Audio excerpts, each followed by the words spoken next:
கர்த்தருடைய பரிசுத்த நாமத்துக்கு மகிமை உண்டாவதாக. இன்றைக்கு நாம் நம்முடைய ஆண்டவராகிய இயேசு கிறிஸ்து அவருடைய சிலுவை பாடுகளில் அவர் நமக்காக பேசின வார்த்தைகளை நாம் தியானிச்சிட்ருக்கோம். நமக்கு எல்லாமே தெரியும். அவர் சிலுவையில் அடிக்கப்பட்டார், வாரினால் அடிக்கப்பட்டார், தூஷிக்கப்பட்டார், அவருடைய முகத்தில் உமிழ்ந்தாங்க, அவருடைய வஸ்திரத்தை கலட்டினாங்க. இந்த மாதிரி அநேக காரியங்கள் நமக்கு தெரியும், எல்லாமே நாம் தியானிக்கிறோம். முதல்ல ஒரு விஷயம் நம்ம மனசுக்கு வரணும், இது எல்லாமே எனக்காக தான், இது எல்லாமே எனக்காக தான் ஆண்டவர் இவ்வளோ கஷ்டப்பட்டார், எனக்காக தான் இவ்வளோ பாடுகளை அனுபவித்தார் அப்படிங்கிற எண்ணத்தோடு நாம் இன்றைய தினத்தில் இந்த வசனங்களை எல்லாம் நம்ம தியானித்தோம் அப்படின்னா அதுதான் நமக்கு மிகவும் பிரயோஜனமாக இருக்கும். இந்த தியானம்தான் நம்மளை இன்னும் அவர் மேலே இன்னும் அன்பு கூற வைக்கும், இன்னும் அவர்கிட்ட சேர வைக்கும். நம்மளை அந்த உணர்வோடு நம்ம ஒவ்வொரு வார்த்தைகளையும் தியானிக்கலாம். கர்த்தர் நம்ம மத்தியில் கிரியை செய்வாராக. இன்றைக்கு கர்த்தர் பேசின இரண்டாவது வார்த்தை லூக்கா 23ஆம் அதிகாரம் 43வது வசனம். இயேசு அவனை நோக்கி, இன்றைக்கு நீ என்னுடனே கூட பரதீசில் இருப்பாய் என்று மெய்யாகவே உனக்கு சொல்லுகிறேன் என்றார். இதுதான் அவர் பேசின வார்த்தை. அவர் பேசுறதுக்கு காரணமாக இருந்த ஒரு சில விஷயங்களை நம்ம பார்க்கலாம். அவர் முதல் வார்த்தை பேசின பிறகு ஜனங்கள் எல்லாரும் நின்று அவரை பார்த்துட்ருக்காங்க. அவர் சிலுவையில் தொங்குறாரு. அவருக்கு வலது புறத்துலேயும் இடது புறத்துலேயும் 2 கள்ளர்களை, திருடர்களை சிலுவையில் அரைஞ்சிருக்காங்க. ஜனங்கள்லாம் பார்க்குறாங்க, நிந்திக்கிறாங்க, இதெல்லாம் தேவையா அப்படின்ட்டு. அதே மாதிரி அதிகாரிகள், அந்த 100க்கு அதிபதிகள், அவங்கெல்லாம் என்ன பண்ணுறாங்க, நீ உன்னை ராஜான்னு சொன்னல, அப்போ நீ உன்னை நீயே ரட்சிச்சுக்கோ, நீ இறங்கி வா அப்படின்னெல்லாம் பயங்கரமாக பரியாசம் பண்ணுறாங்க. இதையெல்லாம் கேட்டுட்ருக்கிற அந்த அவருக்கு இடது புறத்துலேயும் வலது புறத்துலேயும் அறையப்பட்டிருந்த திருடர்களும் இதையெல்லாம் கேட்டுட்ருக்குறாங்க. இதெல்லாம் அவங்க சொல்கிறாங்க இல்லையா, நீ ராஜாவாக இருந்த இறங்கி வா, உன்னை நீயே ரட்சிச்சுக்கோ அப்படின்னெல்லாம். அவரை ரட்சிச்சுக்க முடியாதா? அவரால் காப்பாற்றிக்க முடியாதா? நிச்சயமாக முடியும். ஒரு செகண்ட் அவர் நினச்சிருந்தாருன்னா சிலுவையிலேருந்து அவரால் இறங்கி வந்திருக்க முடியும். இந்த பாடுகள்லாம் ஒன்றுமே இல்லை அப்படின்ற மாதிரி பண்ணியிருந்திருக்க முடியும். ஆனால் அவர் அப்படி பண்ணலை. ஏன்னா இது அவர் தேர்ந்தெடுத்த பாதை இல்லையா? இதற்காகவே அனுப்பப்பட்டார். இந்த உலகத்தில் பிறந்த மனிதர்கள் எல்லாமே வாழ்கிறதற்காக தான் பிறக்கிறாங்க. ஆனால் ஜீவனை கொடுப்பதற்காகவும் மரிக்கிறதற்காகவுமே பிறந்த ஒரே மனிதர் யார்? இயேசு கிறிஸ்து. அவர் எப்படி இந்த பாடுகளை விட்டு இறங்கி வருவார்? அன்னைக்கு அவர் இறங்கி வந்திருந்தா, அன்னைக்கு அவர் காப்பாற்றிக்கிட்டு இருந்தா, இன்றைக்கி யார் நம்மளையெல்லாம் காப்பாற்றுவா? அது அன்னைக்கு அவங்களுக்கு புரியல. இந்த விஷயங்கள்லாம் அவங்க பேசிகிட்டு இருக்கும்போது பக்கத்தில் அறையப்பட்டிருந்தாங்க இல்லையா, அதில் ஒரு தூதனுக்கு அவனால் வலி தாங்கவே முடியல. அந்த மாதிரி வழிகளையெல்லாம் நம்மளால் கற்பனை பண்ணி பார்க்கவே முடியாது. சிலுவையில் அறையப்படுறதெல்லாம் இவங்க எல்லாம் சொல்கிறத கேட்டுட்டு அவனுக்கு, ஒருவேளை ராஜான்னு சொல்கிறாங்கல்ல, நீ உண்மையிலே ராஜாவாக இருந்தால் உன்னையும் காப்பாற்றிக்கோ, என்னையும் காப்பாற்று அப்படின்னு வழியில் கதறான். அவனுக்கு அவர் ராஜாவா, உண்மையிலே அவர் ராஜாவா, அவர்னால என்னை ரட்சிக்க முடியுமா, அதை பற்றியெல்லாம் அவனுக்கு கவலை இல்லை. அவனுடைய அப்போதைய வழி அவனை விட்டு போகணும். இந்த வழி, இந்த கொடூரத்திலிருந்து நான் வெளியே வரணும், இப்போதைக்கு இந்த நிமிஷம் எனக்கு ஏதாவது ஒன்று நடந்தால் போதும் அப்படிங்கிற எண்ணத்தோடு அவன் சொல்கிறான். ஆனால் அவனுக்கு பக்கத்தில் அறையப்பட்டிருந்த இன்னொரு கள்ளன், அவனுக்கு என்ன இருக்குன்னா, அவனுடைய ஓன் கில்ட் அவனுக்கு இருக்குது. நாம் 2 பேருமே கள்ளர்கள். நம்மளுடைய வாழ்நாள் முழுக்க நம்ம திருட்டு வேலை தான் பண்ணிகிட்டு இருந்தோம்.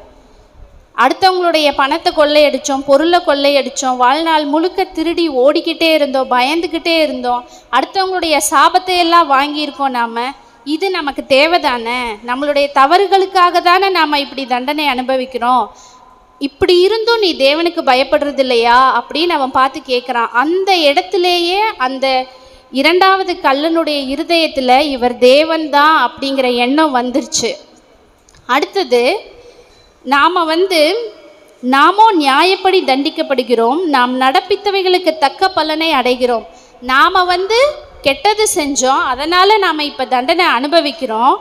இவரோ தகாததொன்றையும் நடப்பிக்கவில்லையே என்று அவனை கடிந்து கொள்கிறான். எப்படி அவனுக்கு மனசு வருது பாருங்க.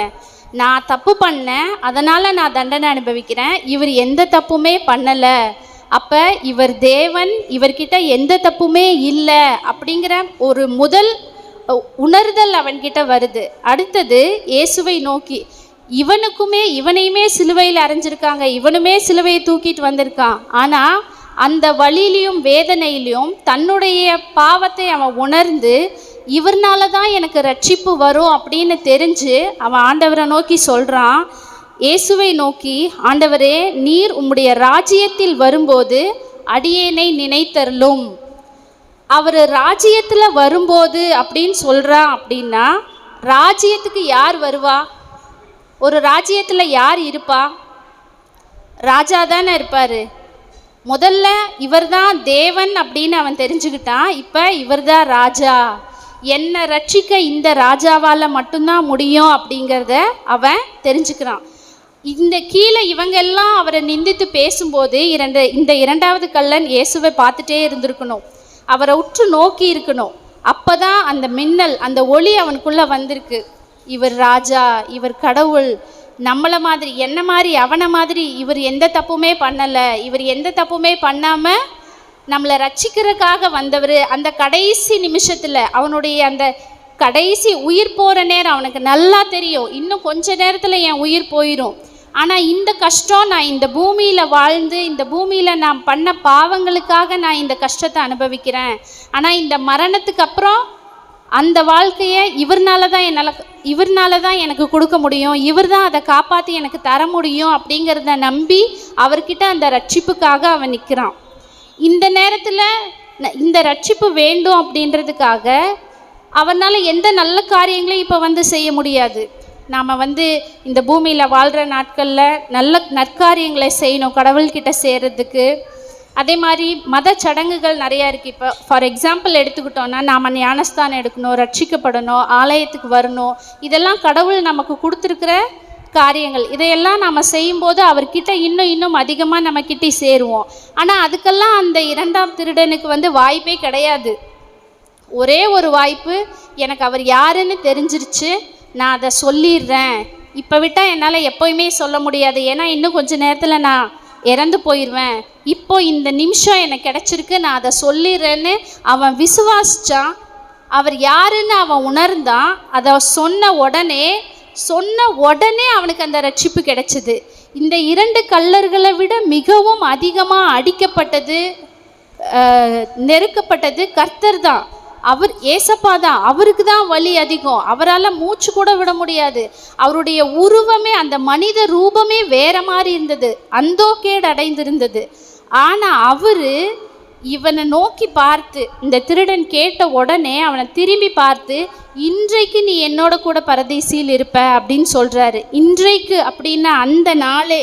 இப்போ நீ இறந்து போகலாம், இந்த 5 நிமிஷத்தில் நீ போயிடலாம், உன்னுடைய உயிர் பிரிஞ்சிடலாம், ஆனால் அடுத்த நிமிஷம் நீ என்னோட கூட இருப்ப அப்படின்னு ஒரு வாக்குறுதியை கொடுக்குறாரு. அந்த ஜீவன் போகிற அந்த கடைசி நிமிஷத்தில் கூட ஆண்டவர் ஒரு ஆத்மாவை ரட்சிக்கிறாரு. நாம் எந்த நேரத்தையும் காலத்தையும் வெயிட் பண்ணி இது நடக்கட்டும், அது நடக்கட்டும், இன்னும் கொஞ்ச நாள் போகட்டும், அப்படியெல்லாம் நாம் எதுக்காகவும் காத்திருக்க வேண்டிய அவசியமே கிடையாது. எந்த நிமிஷம் நாம் ஆண்டவரை பற்றி கேள்விப்படுறோமோ, அநேக காரியங்களை நம்ம ஆண்டவரை குறித்து கேள்விப்படுறோம். கடன்லேருந்து விடுவிப்பார், நோயிலிருந்து விடுவிப்பார், பாவத்திலிருந்து விடுவிப்பார்னு. எந்த நிமிஷம் நாம் அவரை பற்றி கேள்விப்படுறோமோ அந்த செகண்டே அதுக்காக, அந்த காரியத்துக்காக அர்ப்பணிங்க. கர்த்தர் நிச்சயமாக அதிலிருந்து விடுவிப்பார். வாழ்நாள் முழுக்க திருடி ஓடி அடுத்தவங்களுடைய சாபத்தை சம்பாரித்த ஒரு திருடன்கிட்ட ஆண்டவர் என்ன தகுதியை எதிர்பார்த்தாரு? எதையுமே ஆண்டவர் பார்க்கல. உனக்கு தெரிஞ்சிருச்சுல்ல நான் யாருன்னு, நீ சொல்லிட்டல்ல, உனக்கு புரிஞ்ச அடுத்த நிமிஷமே நீ என்கிட்ட கேட்டில்ல, நீ இனிமே என் கூட இருப்ப, அவ்வளோதான், என் கூட இருப்ப, அதை விட என்ன வேணும்? அந்த அறிக்கையிடுற மனசு தான் வேணும் நமக்கு. அந்த உணர்தலும் அறிக்கையிடுற மனதும் நம்மக்கிட்ட இருந்தால் நிச்சயமாக ஆண்டவர்கிட்ட நமக்கு எப்பவுமே ரட்சிப்பு உண்டாயிருக்கும். அவரை ஒரு ராஜாவாக பார்த்தான். நாம் இன்னைக்கு அவரை எப்படிப்பட்டவராக பார்க்குறோம்? நமக்கு என்ன வேணும், நம்ம கடன்லேருந்து விடுதலை வேணும் அப்படின்னா நாம் அவரை ஐஸ்வர்யா சம்பன்னராக பார்க்கணும். நோயிலிருந்து நமக்கு விடுதலை வேணும்னா அவர் தான் நம்மளுடைய யெகோவா ராஃபா. பாவத்திலிருந்து நமக்கு விடுதலை வேணும்னா அவர் தான் நம்மளை ரட்சிக்கிற தேவன். நமக்காக, நம்மளுடைய பாவங்களுக்காக அவர் அடிக்கப்பட்டார். எல்லாமே அவர் நமக்காக செய்து முடிச்சிட்டாரு. இனிமேல் நாம் தெரிஞ்சுக்க வேண்டியது, நாம் பண்ண வேண்டியது எல்லாமே, எப்போ நமக்கு ரட்சிப்பு முழுமையாக உண்டாகும், இருதயத்தில் விசுவாசிக்கப்படும், வாயினாலே அறிக்கை பண்ணப்படும். அவர் அநேக வாக்குகளை கொடுத்துருக்காரு. திருடனுக்கு சிலுவையில் அவர் வாக்கு கொடுத்தாரு, இன்றைக்கு நீ என்னோட கூட இருப்ப அப்படின்னு. அதே மாதிரி ஆண்டவர் ஆயிரக்கணக்கான வாக்குத்தத்தங்களை கொடுத்துருக்கிறாரு. ஒவ்வொரு வாக்குத்தத்தத்தையும் அறிக்கை பண்ணி அதை நம்ம சுதந்திரிச்சுக்கிட்டோம்னா அது நமக்கு ரட்சிப்பை உண்டாக்கும். அதே போல்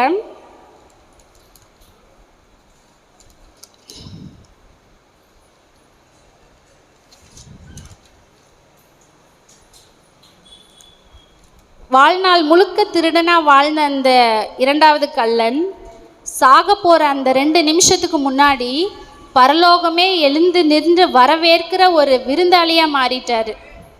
அந்த தகுதியை தான் ஆண்டவர் அந்த சிலுவையில் ஜீவன் போகிற நேரத்தில் அந்த இரண்டாவது கள்ளனுக்கு ஆண்டவர் கொடுத்த மிகப்பெரிய பரிசு. நன்றி. கர்த்தர் உங்களை ஆசீர்வதிப்பாராக.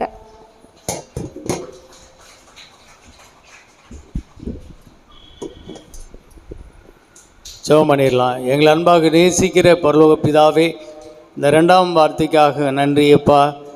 ஆண்டவரே, கல்லனுக்கு இறங்கினீரேப்பா. ஆண்டவரே, எந்த நிலையில் இருந்தாலும் ஆண்டவரே மனம் இறங்கி மன்னித்து ரட்சிக்கிறதற்கு நீர் தயவு பெருத்த தேவனாய் இருக்கிறீர். ஆண்டவரே, மனம் திரும்புதலுக்கு ஏற்ற துக்கம் மிகவும் அவசியம். இந்த காலை வேளையிலும் கர்த்தாவே பா, ஒரு கல்லன் இருதயம் லேசானது, ஒரு கல்லன் இருதயம் கல்லாய் இருந்தது. ஆண்டவரே, நாங்களும் இந்த காலை வேளையில் ஆமீன் கல்லான இருதயம் இயேசு கிறிஸ்துவை நோக்கி பார்க்கும்போது கரையட்டும் அப்பா. தசையான இருதயமாய் மாறட்டும். உருகாத நெஞ்சமும் உருகுமே அப்பா. ஆண்டவரே, இந்த பாடுகள் எனக்காக என்று நான் ஏற்றுக்கொள்கிறேன். ஆண்டவரே, இங்கே இருக்கிற நாங்கள் ஒவ்வொருவரும் அதை ஏற்றுக்கொள்கிறோம். எங்கள் வாழ்க்கையிலே இன்றைக்கு நீ பரதீசில் இருப்பாய் என்று கல்லனை ரட்சித்தது போல் இன்றைக்கும் வந்திருக்கிற ஒவ்வொருவரையும் நீ ரட்சிப்பீராக. உம்முடைய ரட்சிப்பு உம்முடைய பிள்ளைகளுக்கு உண்டாகட்டும். ஜெபிக்கிறேன். ரட்சிப்பு இப்பொழுதே நாங்கள் பெற்றுக்கொள்கிறோம். இன்றைக்கே நீ என்னுடனே கூட பரதேசில் இருப்பாய். ஆமேன். நாளைக்கு அல்ல, இன்றைக்கே, இந்த நிமிஷமே உம்முடைய பிள்ளைகளாகி எனக்கும் எங்களுக்கும் ரட்சிப்பு பூரணப்படட்டும். திருச்சபையின் மக்கள் ஒருவர் கூட நரகம் போகக்கூடாது அப்பா. அனைவரும் நித்திய ஜீவனுக்குள் பிரவேசிக்க இயேசுவோடு இருக்கும் கிருபையை பெற ரட்சிப்பு எங்களுக்கு உண்டாகட்டும். நீர் தந்த இந்த ரட்சிப்பின் வார்த்தைக்கு நன்றி சொல்லுகிறோம். இயேசுவின் நாமத்தில் பிதாவே, ஆமேன். ஆமேன்.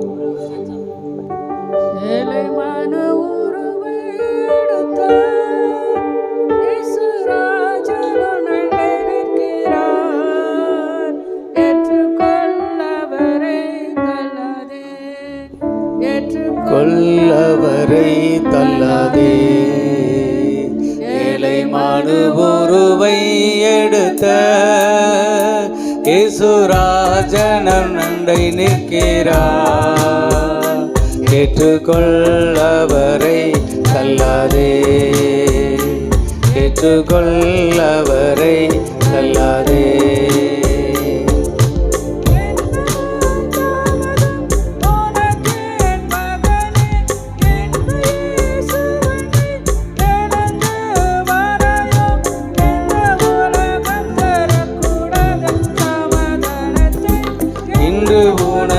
தர காத்து நிற்கிறாரே, கண்ணல்லே சொன்னை அழைக்கிறாரே, கண்ணல்லே சொன்னை அழைக்கிறாரே. ஏழை மறுவுருவை எடுத்த இயேசுராஜனு நன்றை நிற்கிறார். ஏற்றுக்கொள்ளவரை தள்ளாதே, ஏற்றுக்கொள்ள